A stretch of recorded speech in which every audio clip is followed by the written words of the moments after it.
Assalamualaikum warahmatullahi wabarakatuh. Alhamdulillahil malikil haqqil mubin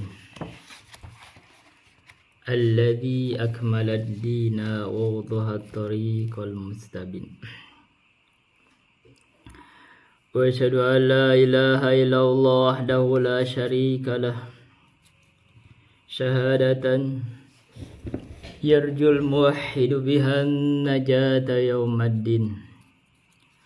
Wa asyhadu anna Muhammadan abduhu wa rasuluh sayyidul anbiya'i wal mursalin wa ala alihi wa sahbihi wa man tabi'ahum bi ihsanin ila yaumiddin, amma ba'du.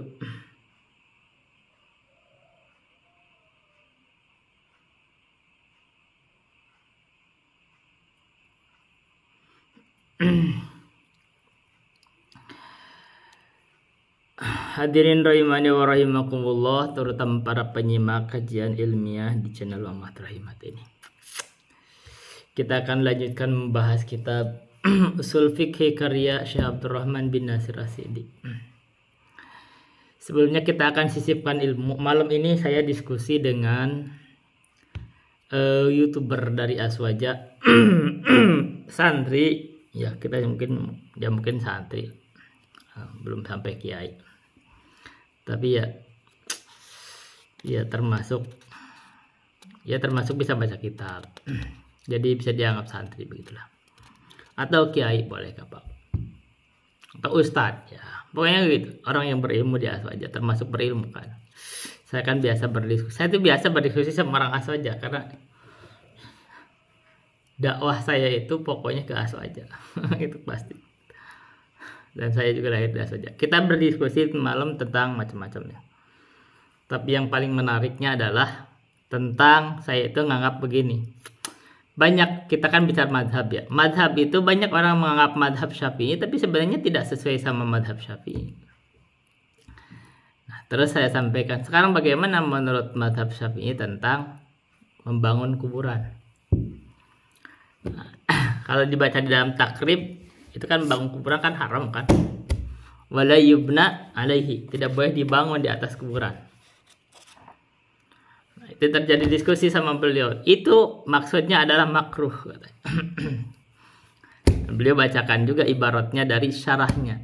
Nah, saya baca juga syarahnya, dan syarahnya kita baca sedikit ya. Sekarang ulas lagi syarahnya itu.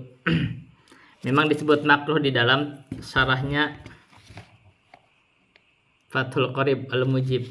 Jadi kata dia itu wala yubna alaihi wala yujassasu ay yukrahu tajsisuhu bil jassi wa nuratul musammatu bil jairi. Katanya makruh. Kalau sekedar makruh kan kemarin berarti tidak dosa kan kalau sekedar makruh. Tajsisuhu bil jassi,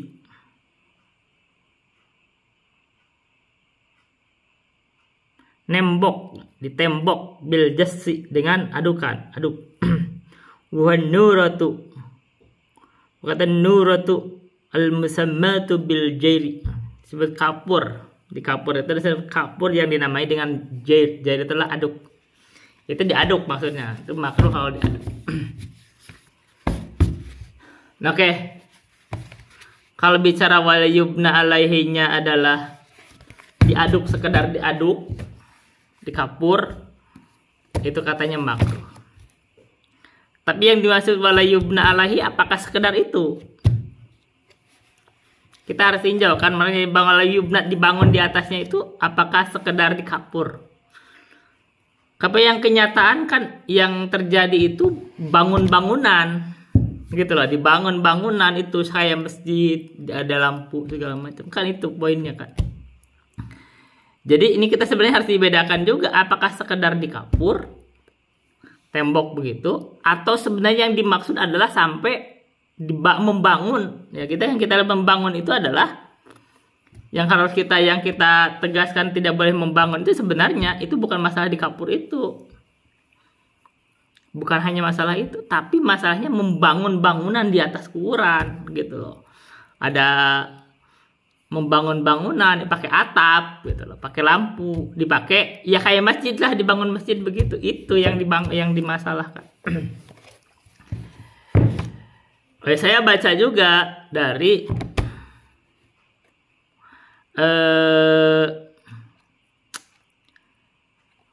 Kifayatul Akhyar, dan beliau juga disebutnya makruh juga. Akhirnya saya telusuri dari kebetulan saya ibaratnya tidak bisa baca nih karena kan itu saya di handphone. Repot juga. Kalau saya lihat di Imam Syafi'i itu membawakan riwayat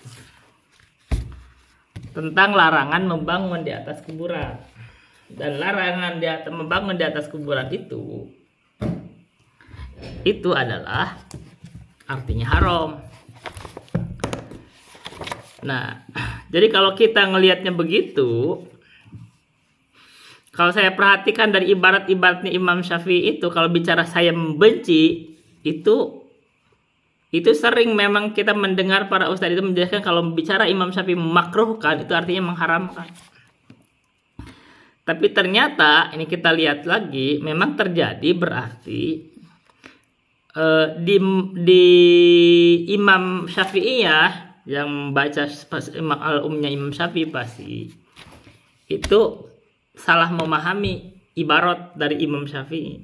Jadi kalau saya makruhkan, itu dianggap makruh. Oh, makruhnya itulah istilah yang dianggap mereka itu adalah tidak berdosa. Nah, padahal yang dimaksud kalau saya makruh, saya benci, itu adalah haram di Imam Syafi'i. Jadi sebenarnya kalau diperhatikan, kita itu harus paham juga tentang istilah-istilah ulama. Ini kita bicara ya di dalam fikih. Di dalam fikih misalkan Hanafi, madhab Abu Hanifah, kalau wajib itu, kalau bicara wajib itu ternyata ada istilah wajib, ada fardu. Wajib itu adalah sesuatu yang kalau dibandingkan dengan madhab lain itu sunnah muakkadah itu. Jadi kalau misalnya wajib di dalam madhabnya Imam Abu Hanifah, itu kalau dibandingkan sama madhab lain itu levelnya hanya sunnah muakkadah, nggak sampai wajib. Karena di madhab yang lain kalau bicara wajib itu kalau ditinggalkan itu dosa. Nah, tapi kalau di madhabnya Abu Hanifah kalau disebut wajib itu adalah sesuatu yang penting tapi kewajibannya itu gak ijma.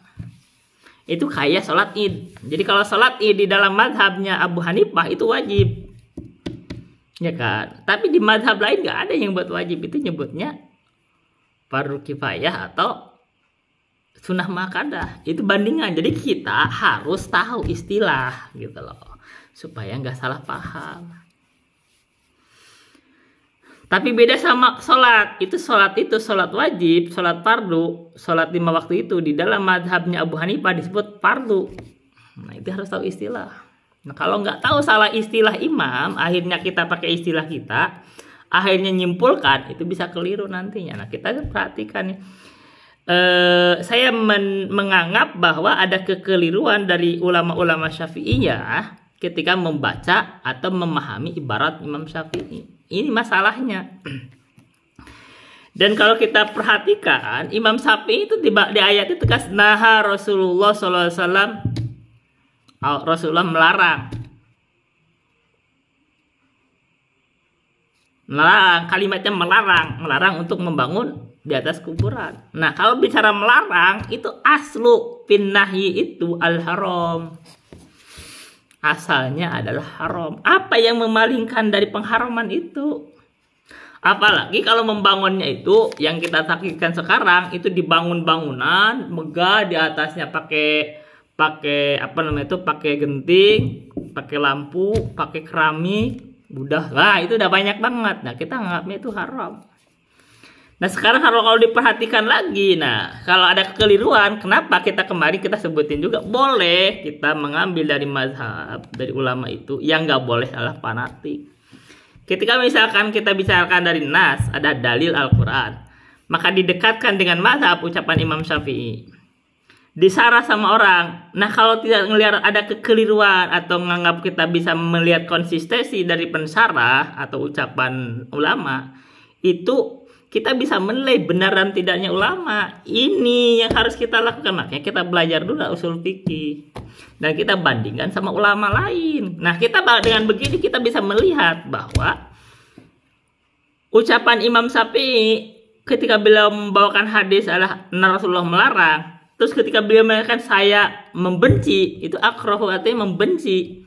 Itu artinya membenci itulah haram di dalam ucapan Imam Syafi'i.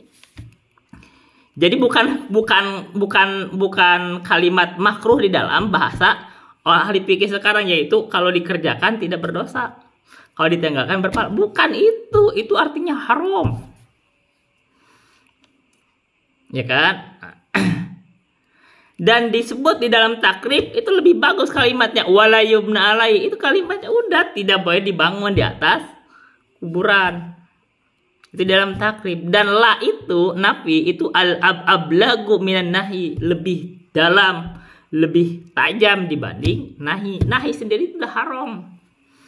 Makanya ketika saya katakan ini banyak orang itu, kita bicara orang Aswaja atau orang NU itu, dia baca takrib tapi kenyataan dalam praktek tidak mempraktekkan.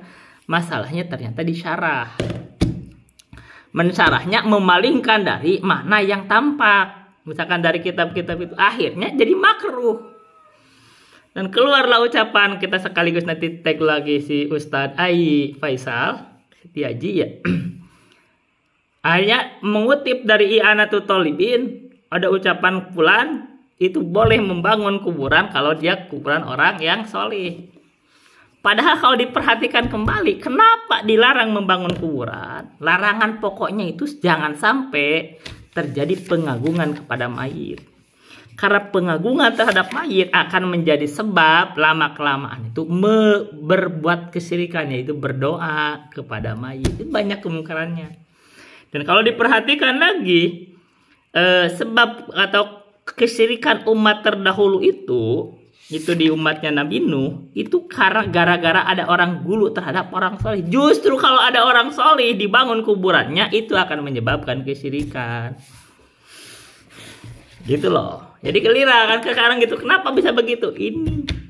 Dan kalau kita tinjau dari sudut pandang maqasidus syariah, menjaga syariat itu, menjaga agama itu lebih pokok, itu menjaga akidah. Ketika itu bisa membahayakan akidah, maka pelarangan lebih pasti lagi. Itu untuk menjaga syariat. Dengan demikian yang membolehkan itu menyimpang. Bahkan walaupun misalkan dianggap makruh, kita anggap ini keliru. Nah gitu kalau kita paham dengan runtutannya, kita paham dengan maqasidus syariahnya, kita paham bagaimana pentingnya menjaga akidah umat, bagaimana pentingnya itu bahwa itu membangun kuburan itu bisa menjadi sebab kesyirikan, dan bahkan kemungkaran lain. Ada banyak bentuk kemubadiran harta di situ. Apa yang memalingkan dari larangan itu? Ketika asalnya Nabi melarang, apa yang memalingkan kok menjadi makruh? Apa? Kan harus ada. Dan saya pernah sebenarnya ini melakukan studi. Saya kumpulkan riwayat dari Sahih Bukhari dan Muslim. Inti masalah kalau orang membangun kuburan itu diancam. Kata Nabi itu, ulaika syirarul khalqi indallah. Mereka itu orang yang paling buruk di sisi Allah. Kenapa? Karena bisa menyebabkan manusia itu jatuh ke dalam kesyirikan. Jadi saya itu tidak menganggap itu makruh, itu menganggapnya haram. Itu enggak. Jadi kalau misalkan ada sipulan-sipulan buat sarah itu saya anggap ini keliru. Begitu, itu tegas aja. Kita nggak boleh.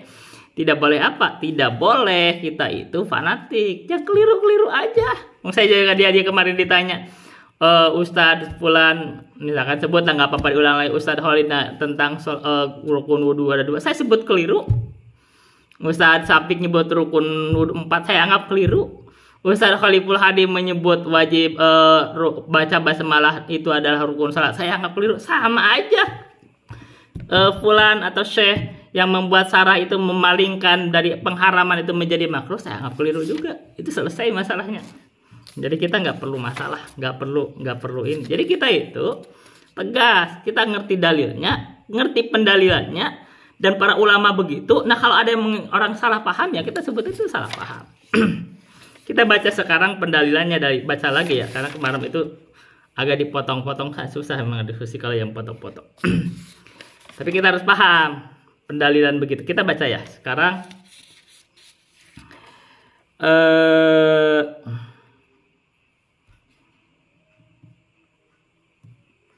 saya akan baca dari, kan perintah meratakan kubur 274. Saya baca dari Sahih Muslim. Ini dari ringkasannya. Karya Imam Al-Mundiri 274. Kan saya baca ya. Kita kan makanya kenapa kita belajar usul fikih, kita itu bisa menganalisis juga. Ini ulama itu benar gak ketika berbicara? Kadang ada konsisten. Kenapa gak konsisten ya? Kita ada kemungkinan ada kekeliruan. Manusia itu ada kelirunya. Manusia juga ada keliruannya. Jadi kalau ada kelirunya, ya kita gak usah ikuti kekeliruan orang. Kita bicarakanlah. Babun al-amru bitasfiyatil kuburi. Ini kita dalam Sahih Muslim. Ini bab adalah perintah tentang meratakan kubur. An Abil Hayyaj al-Asadi. Dari Abi Hayyaj al-Asadi.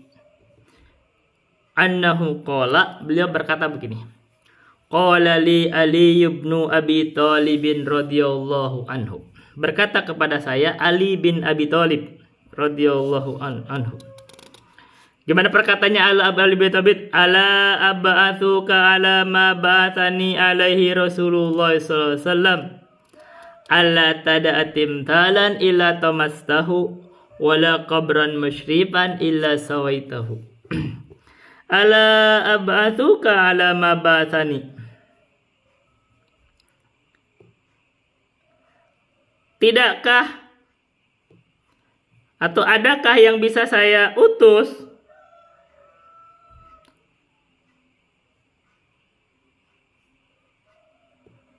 atau perhatikanlah, saya akan mengutus kamu alama ba'atsani alaihi Rasulullah, terhadap apa yang Rasulullah telah mengutus saya. Jadi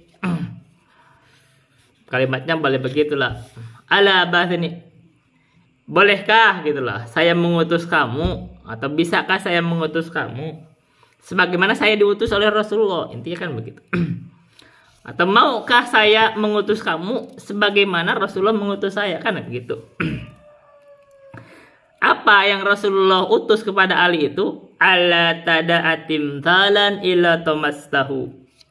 Jangan kau tinggalkan, jangan kau sisakan, jangan kau biarkan patung-patung itu, berhala-berhala itu atau patung-patung itu, kecuali kau ratakan, hancurkan artinya. Kenapa dihancurkan patung? Perintah, berarti kan perintah nih menghancurkan.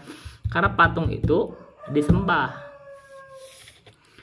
Wala qabran musyrifan illa sawaitahu, dan janganlah kamu tinggalkan kuburan yang musyrifan. Musyrifan itu yang tinggi. Berarti dibangunnya tinggi, ditinggikan. Illa sawaitahu, kecuali kamu ratakan. Jadi yang menjadi sunnah itu hanya sejengkal sebenarnya ditinggikan. Itu bukan dibangun. Apalagi dibangun kuburan, di atasnya itu ada bangunan. Ini loh, ada masjid. Itu ratakan itu, karena itu bentuk pengagungan terhadap kuburan. Kenapa kuburan itu gak boleh dibangun? Nanti menyebabkan orang berbuat syirik di situ. Itu yang pokok. Dan itu yang paling gak mau dalam Islam itu. Pada zaman Nabi Nuh itu, ada orang-orang kaum Nabi Nuh itu berbuat syirik. Itu karena mereka gulu terhadap orang-orang solehnya. Maka dibuatlah patung-patungnya. Alasannya satu, tujuannya supaya ingat kepada petuah mereka. Ujung-ujungnya disembah. Kita harus tahu. Jadi kalau ada orang nih, saya sebut nih kaum aswaja atau NU sering ngebangun kuburan, saya ingkari. Ya nggak apa-apa, terserah kamu, kita ingkari gitu. Dan itu adalah haram. Ya kalau misalkan ini ada makruh, itu keliru. Kita sebut itu keliru dalam memahami nas. Itu haram. Itu yang nggak makruh, yang nggak keliru. Kita nggak anggap. Babun karahiyatul bina'i wa tajsisi alal kuburi. Memang kalimatnya karohiyah. Karohiyah itu bukan makruh dalam konteks kita, itu adanya larangan atau tidak disenangi membangun bangunan dan mengapur di atas kuburan. Itu bukan konteks makruh, itu harus paham, itu maksudnya haram. Jadi karohiyah itu adalah, ini bahasa ulama harus pahami. An Jabirin radhiyallahu anhu. Ini sama dengan riwayatnya Imam Syafi'i itu dibaca. Ya kan? Ini sama. Ini kan kalau beliau dari Taus. Katanya sama, kita baca riwayat dari sini dari Sahih Muslim.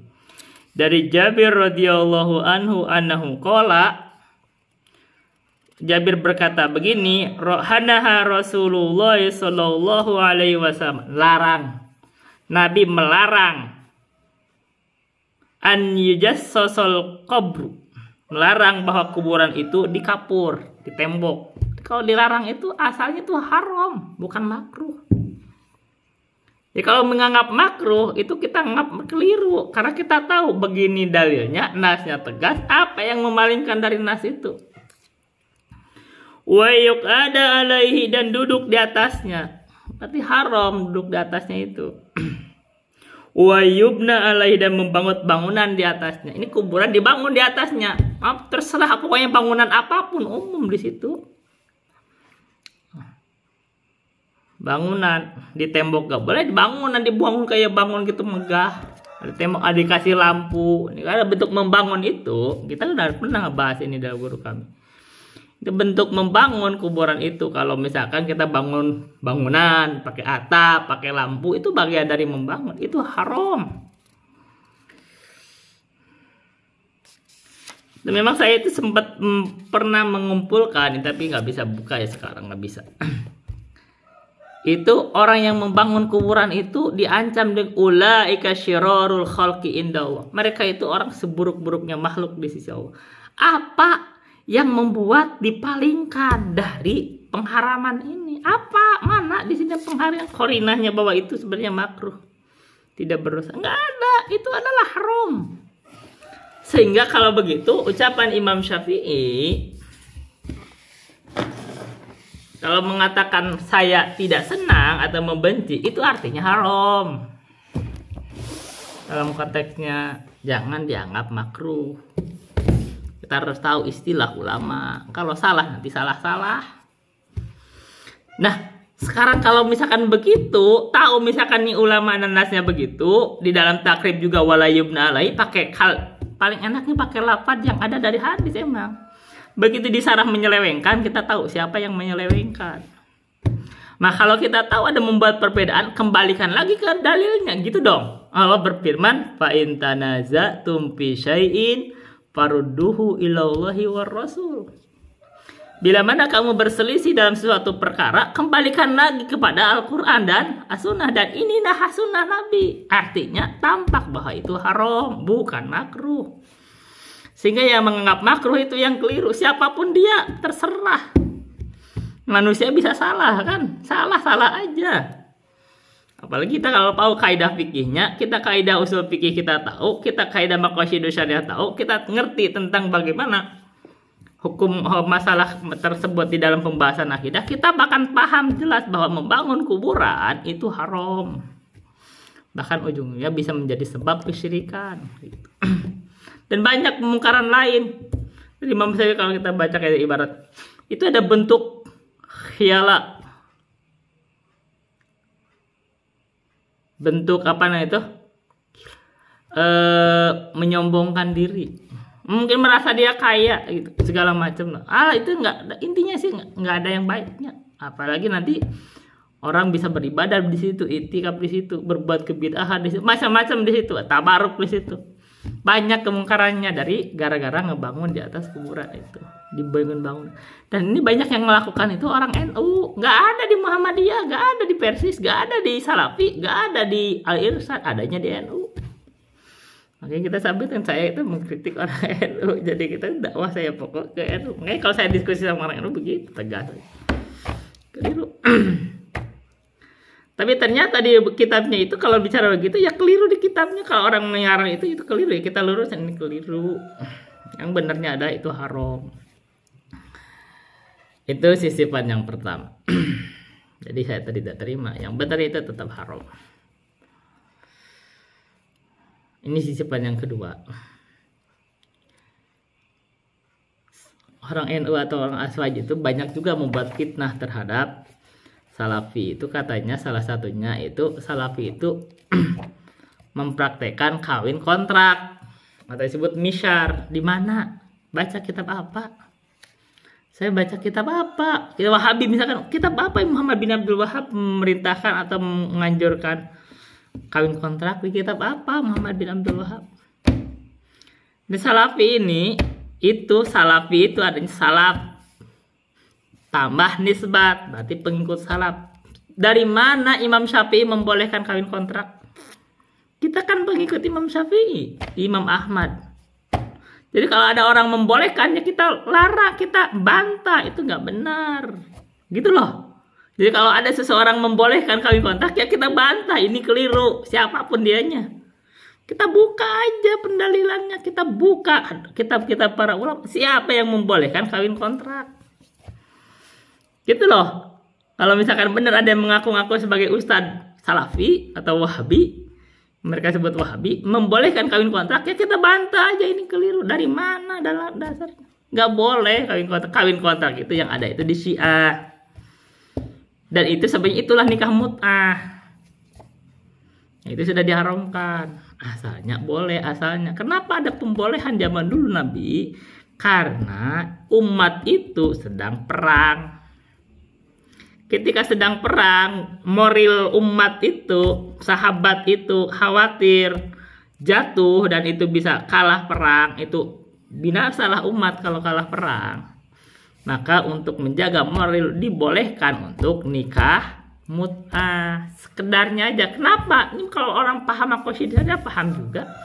Menjaga agama itu lebih pokok dibanding menjaga nasab. Maka ketika saat itu agama sedang lemah, penting untuk menjaga agama dikorbankan itu menjaga nasab. Ya kan? Maka diizinkan nikah mut'ah saat itu. Ketika agama sudah kuat, tidak perlu lagi untuk hal tersebut. Maka langsung agama sudah kuat, terjaga agama, maka dijaga juga nasab. Maka dia larang nikah mut'ah. Maka di dalam sirah disebutkan sirah Nabi di ayat tahun ke-7 Hijriah itu di sirah Nabawi. Nabi ini saya hafal sirah Nabi hafal tuh dari Abul Izzi Al-Hanafi dalam Arjuzah Al-Miyah, kata beliau begini. Wa hadrul lahmil humuril ahliyah wa mut'atin nisarudiyah. Di tanggal tahun ke-7 Hijriah itu Nabi larang untuk memakan atau memakan keledai peliharaan. Disebut lahmil humuril ahliyah. Yang berikutnya juga dilarang pula nikah mut'ah. Itu tahun ke-7 Hijriah, dicatat dalam sejarah. Itu larangan haram. Jadi kalau ada orang yang kadang-kadang menganggap masih boleh, kadang-kadang sebagian ulama salaf itu masih ada yang melakukan, itu kita beri udzur. Ulama itu biasa memberi udzur. Ada kelirunya, tapi keliru dia itu diberi udzur. Dia itu nggak tahu pengharaman. Manusia itu ada kurangnya. Ilmunya terbatas. Nggak semua ilmu itu kayak kita sekarang kumpul. Enggak, ternyata ada ulama walaupun ulama besar, tabi'in misalkan atau apa, itu riwayat belum nyampe sama dia. Dia menganggap masih boleh. Makanya itu dari riwayat itu teman guru saya nyampaikan itu. Jadi kadang-kadang dia panggil anaknya, anakku, iya, kamu jangan kawin sama si Anu sana, itu ibu kamu. Ada 60 orang gitu kan. Berarti dia melakukan nikah mut'ah ke 60 orang. Tapi hari ini diberi udzur. Apakah kita keluarkan dia dari Ahlussunnah? Tidak. Kenapa? Karena dia diberi udzur, dia nggak tahu. Karena udzur itu adalah mani. Larangan kita mengeluarkan dia dari Ahlussunnah. Enggak, kalau sudah tidak tahu kan ada mati. Wala yatimul hukmu hatta tajtami kullu syuruti wal mawani tartabi. Ketika dia tidak tahu, dia mempraktikkan nikah mut'ah, tidak nyebut siang, enggak untuk dia.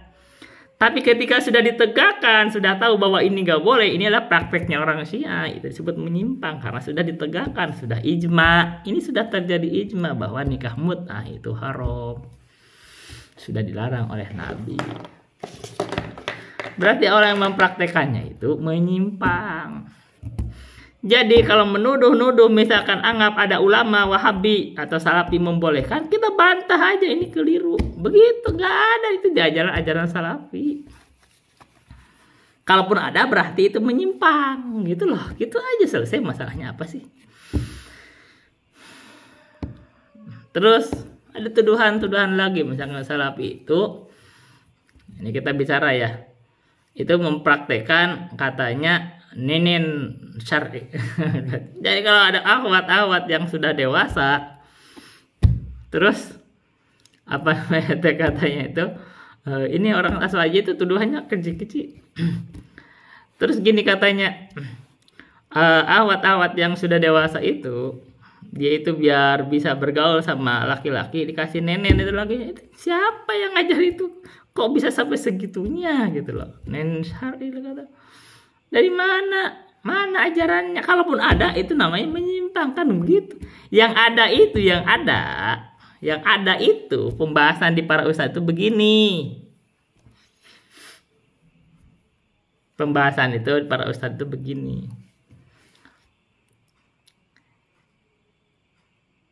Si orang tua itu dia mengadopsi anak dari saudaranya. Anak saudaranya itu diadopsi. Dia masih umur kurang dari 2 tahun. Bagaimana nanti kan kedepannya dia akan bergaul? Iya, susuin aja supaya jadi anak. Itu anak kecil umur kurang dari 2 tahun yang lagi nyusu. Kalau dia mau diadopsi, dia saudaranya tapi nanti kedepannya ada khawatir nanti gimana, dijadikan aja itu anak susuan. Nah kalau dia jadi anak susuan, jadi statusnya jadi anak. Ini yang mungkin, ini anak kecil disusuin gitu loh, karena dia adopsi. Sekarang diasuh sama dia dari keluarganya atau apa. Nanti kedepannya akan begitu, jadikan anak. Karena masih anak kecil, disusuin. Jadi anak susuan. Kalau begitu, walaupun misalkan dia perempuan, ini perempuan, misalkan nih anggaplah perempuan, itu jadi haram juga ke suaminya, kan gitu kan? Karena suaminya jadi status ayahnya. Nah itu yang ada bahasan itu. Dia perempuan, mau laki-laki juga boleh. Anggaplah laki-laki. Laki-laki itu kan misalkan ini anak laki-laki lama-lama jadi besar, sekali besar. Tapi kan biar jadi mahram terhadap yang mengurusnya, ibunya disusuin. Karena masih kecil, umur kurang dari 2 tahun. Nah itu mungkin bukan orang udah 40 tahun, 25 tahun. Nggak benar itu. Kalaupun ada, ya kita bantah aja, masalahnya apa sih? Salah gitu aja, selesai. Kan kita kalau yang salah kita tidak benar kan? Kita kan Anda misalkan nih orang asal jadi mengkritik Ustadz Khalid, Ustadz Syafiq, Ustadz Khaliful Hadi, salah aja nggak apa-apa, manusia ada salahnya. Kenapa sih? Kita terima aja, saya aja disalahin boleh, salahin aja. Ya kan? Ini menjaga agama. Oke, baik. Itu sisipan yang ketiga. Ya. Jadi yang ada itu nikah mut'ah itu cirinya Syiah. Kita itu nggak benar, itu nggak ada itu. Kita akan bahas dulu lanjutan kepada usul fikih. Kemarin kita sudah bahas ke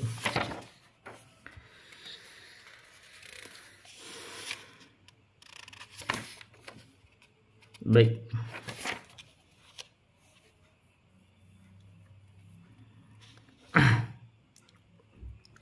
Jadi kemarin kan disebut al-adillah atau dalil itu ada 4 disebut.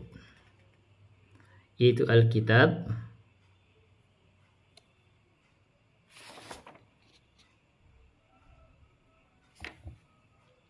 ada as-sunnah, yang ketiga ada al-ijma, yang keempat ada al-qiyas. Kita baca di situ. Baca lagi, faslun.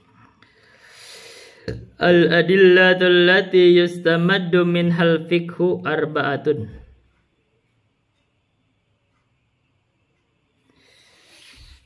dalil-dalil yang yustamaddu. Ini guru kami itu menugatnya itulah dipetik atau diambil, sandarkan. Istamadda, kalau sandarkan istan, ya dipetik. Minha dari dalil itu ada al-fiqhu fikih, ada arba'at, ada 4. Satu ada al-kitab.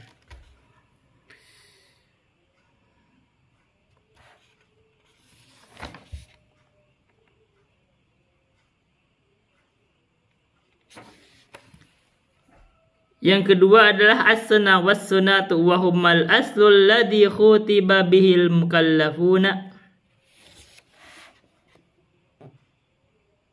wan bana dinuhum alaihim.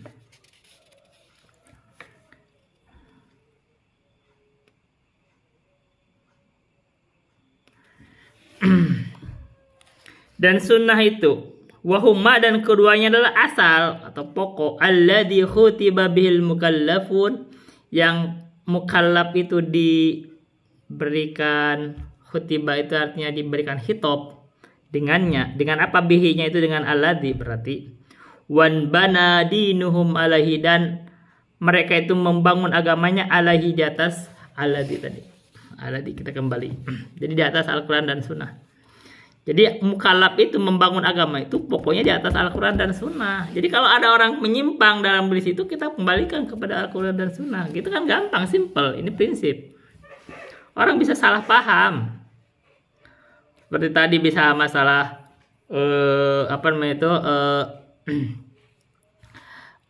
kubur, bangun kubur. Itu bisa salah paham dari situ. Ya kita kembalikan. Ini keliru. Begitu kelihatan kelirunya.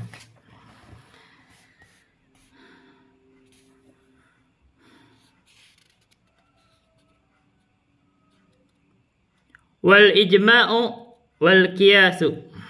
Sekarang ijma dan qiyas. Wal qiyasu sahihu wa huma mustanaddani ilal kitabi wa sunnati. Wa huma, dan qiyas dan ijma itu disandarkan terhadap Alkitab dan As-Sunnah. Jadi nggak bisa sembarangan asal mengkias dan. Jadi pokoknya itu Al-Quran dan Sunnah. Terus ijma dan qiyas bersandar kepada Al-Quran dan Sunnah. Maka tidak ada di sisi ulama itu, ijma itu yang nggak ada dalil di Al-Quran dan Sunnah, nggak ada. Itu pasti ada dalilnya dalam Al-Quran dan Sunnah. Jadi nggak mungkin ada ijma kecuali ada pendalilan dari Al-Quran dan Sunnah. Fal fiqhu min awalihi ila akhirihi la yakhruju an hadhil usulil arba'ati. Fikih itu dari awal sampai akhirnya tidak akan keluar dari 4 pokok ini, yaitu Al-Quran, Sunnah, ijma, dan qiyas. Kita baca. Kemarin sudah dibahas sedikit tentang itu apa namanya itu, di pembahasan ringkasnya dari 4 hal ini. Kita lanjutkan bahas itu. Qauluhu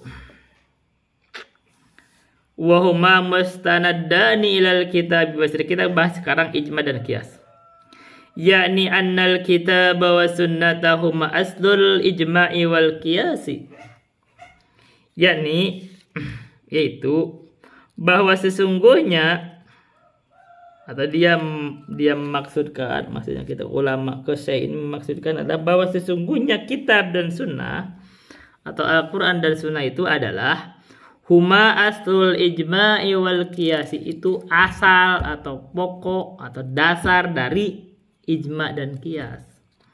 Fal ijma'u la budda an yakuna mustanaddan ila dalilin.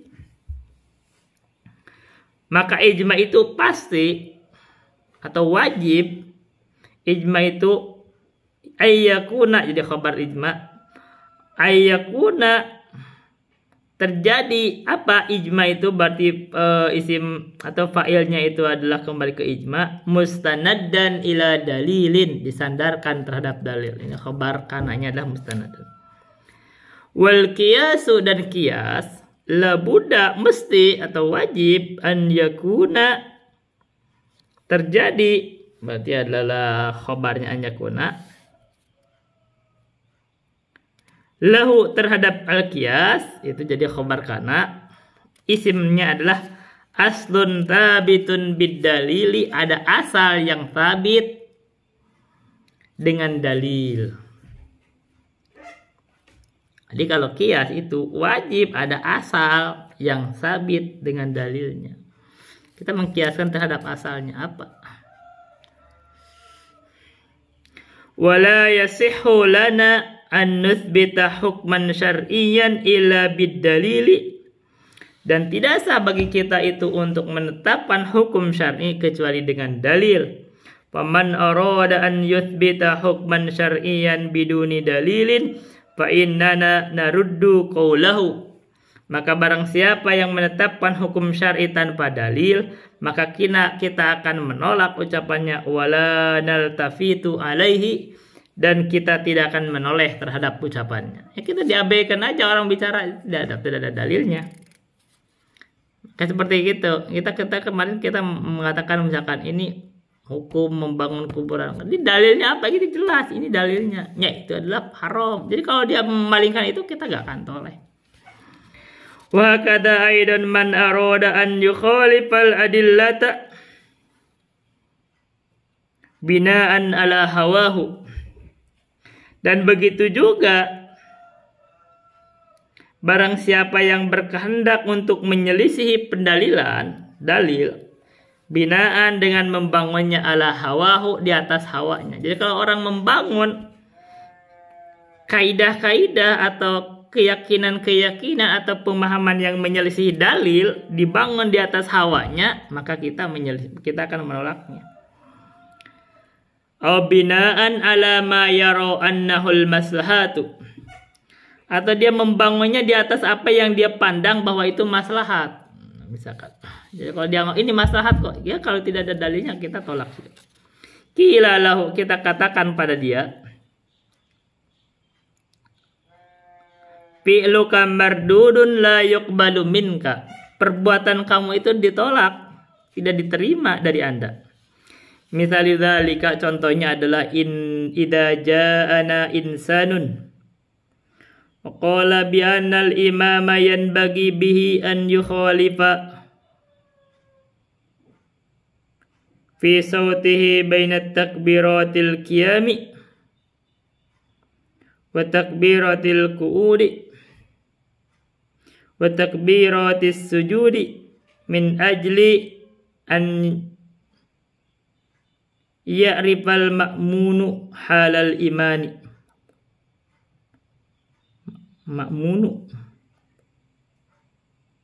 Ma'mununa halal imam. Kita baca. Bila mana datang seorang manusia dan dia berkata bi annal imama, sesungguhnya imam itu, yanbaghi, ini khabar ina, penting atau mesti, imam itu bihi, yang bagi penting, itu khabarnya adalah bihi, terhadap imam itu. Enggak tahu khabarnya an yukhalifa, penting bihi terhadap imam itu, apa khabarnya? An yukhalifa fi sawtihi, supaya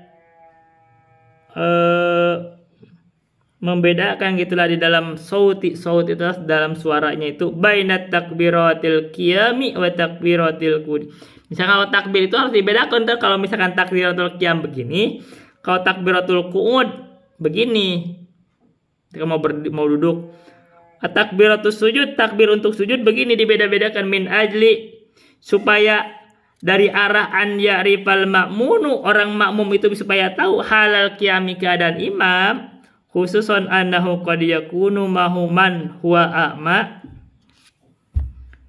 terkhususnya sesungguhnya kadang-kadang terjadi mahu bersama imam itu adalah orang yang huwa a'ma, dia itu buta. Misalkan, oh kalau begitu bedakan itu takbirnya biar gini.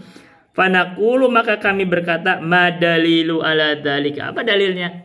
Kita imam harus membeda-bedakan, ini takbiratul ihram, ini takbiratul untuk ruku, misalkan ini tidak, apa bedanya? Apa dalilnya? Nah,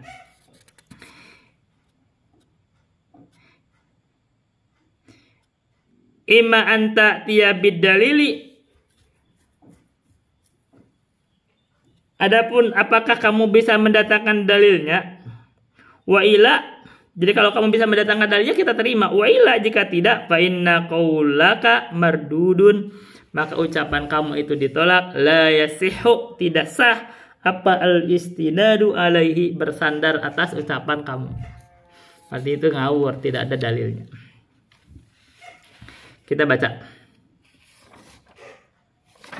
Wa katharul ahkami al-muhimmati tajtami'u 'alaiha al-adillatul arba'at. Sekarang di kaidah kita disebutkan ada kaidah dalil itu 4 itu, dalil Al-Qur'an, sunnah, ijma, qiyas. Wa aktsarul ahkam, dan kebanyakan dari hukum-hukum yang al-muhimmati, yang penting, itu tajtami'u, itu berarti khobar dari aktsar, berkumpul alaiha, terhadap ahkamul muhimmah, apa? Al-adillatul arba'atu, dalil yang 4. Jadi biasanya kalau hukum itu terkait masalah penting seperti sholat itu kumpul semua pendalilan dari Al-Quran, dari sunnah, dari ijma, termasuk qiyas katanya begitu. Tadulu 'alaiha nususul kitabi wa sunnati, menunjukkan terhadap al-ahkamul muhimmah, ditunjukkan oleh terhadap al-ahkamul muhimmah itu adalah nususul kitabi wa sunnati, nas dari Al-Quran dan sunnah, wa yajma'u 'alaihal ulama'u, dan bersepakat pula atas al-ahkamul muhimmah itu para ulama atau seluruh ulama. Wa yadullu 'alaihal qiyasus sahihu, dan menunjukkan juga terhadap al-ahkamul muhimmah adalah al-qiyasus sahihu, qiyas yang sahih, lima fiha minal manafi wal masalihi, terhadap apa yang di dalamnya itu, di dalam al-ahkam al-muhimmah, al-ahkamul muhimmah itu ada minal manafi wal masalih, ada manfaat dan maslahat. In kanat ma'muran biha, bila mana terbukti bahwa al-ahkamul muhimmah itu adalah ma'muran biha, diperintahkan untuk mengerjakannya. Wa minal mudhari in kanat manhiyan anha, dan ada juga madorot-madorotnya.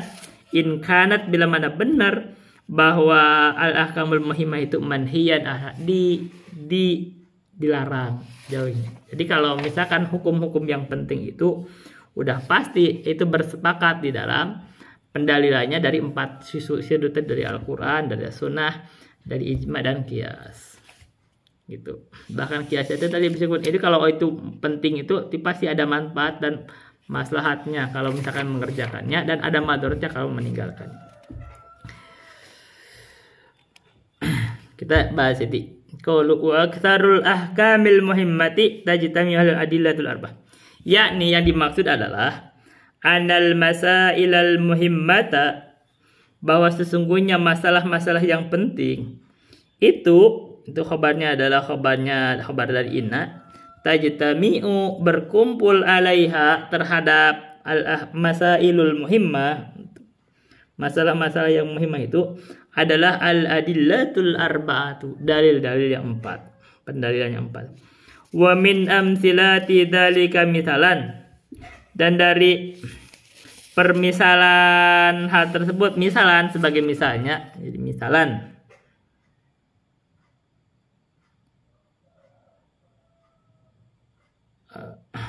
adalah, jadi misalnya jadi apa? Misalan jadi masdar tahu kita sebagai permisalan gitu mutlak adalah jawazul bai'. Jadi ini mubtada muakhar adalah bolehnya jual beli, ijtama alaihi al-adillatus sabiqatu, maka terhadap bolehnya jual beli itu berkumpul dalil-dalil yang telah berlalu itu yang 4 itu. Awalan, yang pertama adalah Alkitab, dalil dari Al-Quran. Fi qoulihi ta'ala, di dalam firman Allah Ta'ala. Kita kasih contoh bolehnya jual beli, maka pendalilannya Allah berfirman, wa ahallallahu al-bai'a, dan Allah telah menghalalkan jual beli. Sanian, yang kedua,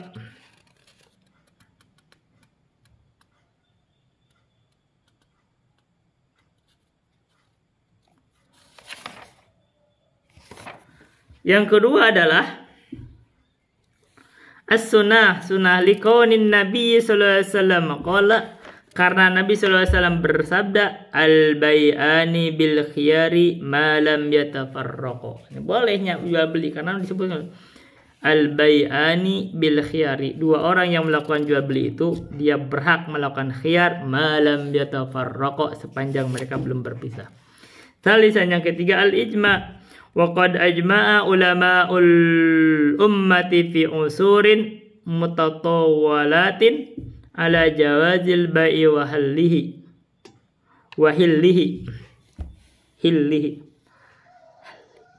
ya. Dan ada ijma' dan telah bersepakat ulama umat ini di dalam masa-masa yang panjang tentang bolehnya jual beli dan halalnya jual beli. Yang keempat, rabi'an, al-qiyasus sahih wal i'tibaru, ada qiyas salih dan i'tibar, bi qiyasi ala baqiyatil muamalatil maliyatil lati waradat adillatum minasyari'ati bihi hilliha wa jawaziha.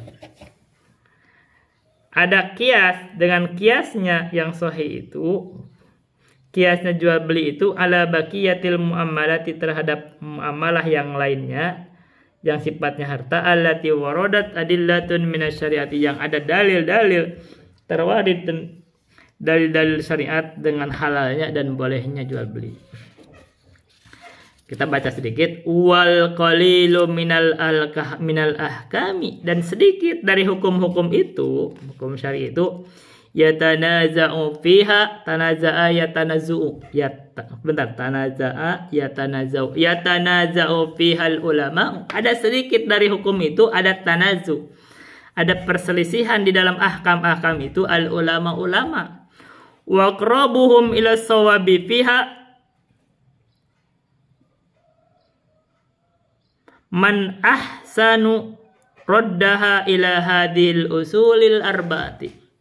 Jadi di dalam sebagian hukum ada para ulama itu terjadi perselisihan pendapat, tapi wa aqrabuhum ila sawabi, yang paling dekat dari mereka terhadap kebenaran fiha di dalam al-ahkam adalah man, orang yang ahsanu raddaha, yang paling indah, yang paling baiknya mengembalikan hukum tersebut ila hadhil usulil arba'ati, terhadap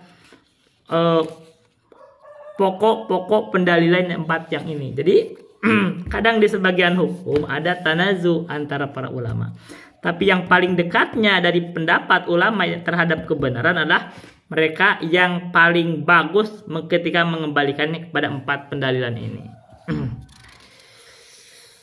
Qauluhu wal qalilu minal ahkami yatanazza'u fihal ulama'u, yakni yang dimaksud adalah anna hunaka ahkaman, bahwa di dalam hal tersebut itu ada ahkaman, ada hukum-hukum yang qalilatan, yang sedikit, yaqau fihal ikhtilafu, yang terjadi di dalam hal tersebut, dalam ahkam itu ada ikhtilaf.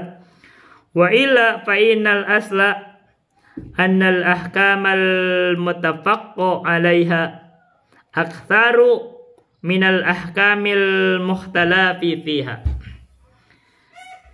Dan jika tidak, maksudnya jika tidak ada ikhtilaf, maka sesungguhnya asal di dalam hukum-hukum yang muttafaq alaih, hukum yang terjadi kesepakatan itu aktsaru, lebih banyak, minal ahkamil mukhtalafi fiha, daripada hukum yang diikhtilafkan. Jadi hukum-hukum itu lebih banyak yang muttafaq dibanding yang ikhtilaf.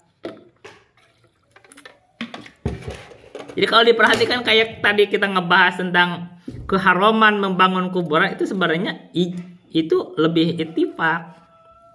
Kan gitu, nggak ada yang sunahkan, minimal-minimal nyebutnya makruh.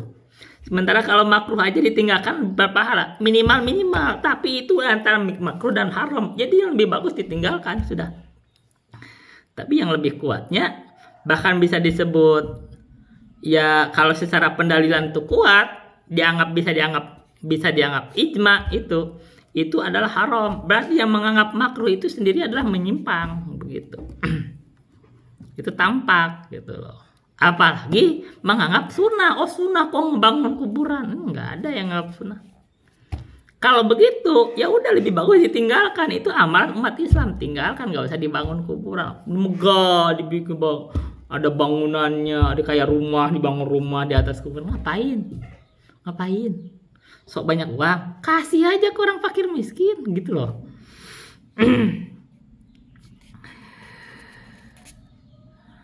Jadi asalnya lebih banyak dari hukum-hukum yang muttafaq alaiha itu lebih banyak dibanding hukum yang muhtalafun fiha, yang ikhtilaf. Wa nadribu lidzalika bimisalin. Nah, kita akan memberikan kepada hal tersebut dengan contoh as-shalatu. Contoh as-salat. Shalah.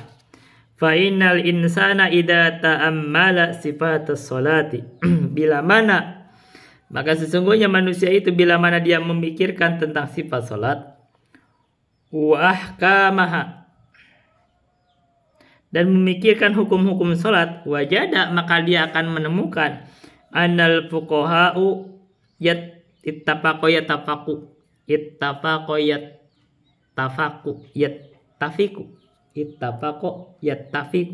yattafiquna ala aktsari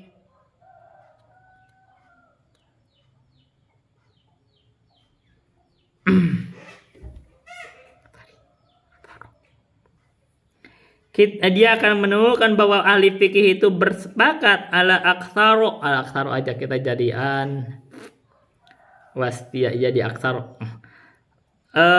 terhadap yang lebih banyak min salasati ahkamis salati maka bila mana dia memperhatikan sifat salat dan hukum-hukumnya, maka dia akan menemukan para ahli fikih itu bersepakat terhadap lebih dari 3/4 gitulah dari hukum salat. Lebih dari 75% dari hukum salat itu bersepakat. Berarti yang diperselisihkan hanya 1/4-nya. Fahum yaquluna bi annahu yaqumu fi asna'is salatihi. Maka mereka itu berkata bahwa sesungguhnya dia berdiri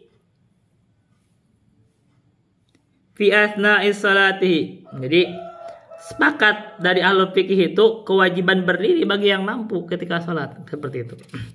Wa annahu yaqra'ul Fatihata, dan sesungguhnya dia yang salat itu wajib membaca Al-Fatihah. Wa annahu yarka'u, dia dalam salat itu wajib ruku. Wa annahu yarfa'u, dan ketika habis ruku tidak wajib berdiri, tidak. Wa annahu yasjudu, dan orang yang salat itu harus sujud. Wa annahu yukabiru, dan sesungguhnya orang yang salat itu melakukan takbir. Wa annahu yusallimu, dan sesungguhnya yang melakukan salat itu dia melakukan taslim. Wa annahu yajlisu baina sajadataini ila ghairi dzalika minal masailil muttafaqi 'alaiha, dan dia juga sujud duduk di antara dua sujud sampai dari hal-hal lainnya dari masalah-masalah yang ittifaq di atasnya. Jadi kalau diperhatikan dalam sholat aja banyak yang ittifaq. Kita ittifaq wajibnya niat. Baik, pokoknya wajib rukun mau tidak wajib niat, takbiratul ihram, baca Al-Fatihah, terus berdiri, ruku, i'tidal, tumaninah, sujud, duduk di antara dua sujud, takbir perpindahan, itu kan ittifaq semua. Salam banyak, tasyahud banyak. Yang salat yang itilaf itu ketika tasyahud misalkan salat boleh nggak ditambah dengan sayyidina, itu masalah tidak ittifaq. Atau misalkan ketika misalkan kunut, itu kan masalah kecil gitu. Tapi kebanyakannya lebih dari 75% masalah dalam salat itu ittifaq. Wa ma masailul ikhtilafi fa innaha masailu qalilatun wa juz'iyatun tabi'atun. Adapun masalah-masalah yang ikhtilaf seperti misalkan tadi kunut misalkan. Fa innaha, maka sesungguhnya masailul ikhtilaf itulah masailu qalilatun, masalah-masalah yang sedikit, wa juz'iyatun, dari sifatnya hanya juz'iyah, tabi'atun, hanya mengikut saja. Misalkan seperti talafud biniyat, itu gak ada yang menganggap itu wajib, gak ada juga. Jadi kalau orang tidak melakukan talafud biniyat juga, usolli fardhu subhi misalkan, itu sah, sepakat semua ulama sah. Bahkan memang sepakat bahwa niat itu dalam hati, begitu. Wa qad la yaqa'ul ikhtilafu fi aslin masyru'iyyatil fi'li, dan kadang terjadi ikhtilaf itu dan kadang tidak terjadi gitu loh. Ikhtilaf itu di dalam asal pensyariatan perbuatan itu tidak terjadi. Ikhtilaf itu di asal pensyariatan perbuatannya. Wa yaqul ikhtilafu fi sifatihi, tetapi ikhtilaf itu ada dalam sifatnya. Fahum ittafaqu yattafiquna misalan ala anna hadzal fi'la mislut tasbihi masyru'un fis sholati. Maka ahlul fikih mereka bersepakat, contohnya adalah bahwa sesungguhnya perbuatan ini misalkan adalah at-tasbih, membaca tasbih itu adalah masyru'un fis sholati, itu dah syariatkan dalam salat. Jadi misalkan ya, kita misalkan dalam masalah tasbih itu sepakat ahlul fikih itu bahwa membaca tasbih itu disyariatkan di dalam salat. Lakin ba'duhum yaqulu bi annahu 'alal wujubi wa ba'duhum yaqulu bi annahu 'alan nadbi. Hanya saja sebagian dari ahlul fikih itu berkata bahwa sesungguhnya membaca tasbih itu adalah wajib. Wa ba'duhum, dan sebagian berkata bahwa sesungguhnya membaca tasbih adalah sunnah. Tidak ada yang menganggap membaca tasbih itu wajib, tapi ada yang menganggap sunnah. Tapi semua bersepakat itu disyariatkan. Faslun fil kitabi wa sunnati wa dilalatihima. Insyaallah kita akan bahas besok insyaallah. Itu aja bisa saya sampaikan. Billahi taufiq wal hidayah. Wassalamualaikum warahmatullahi wabarakatuh.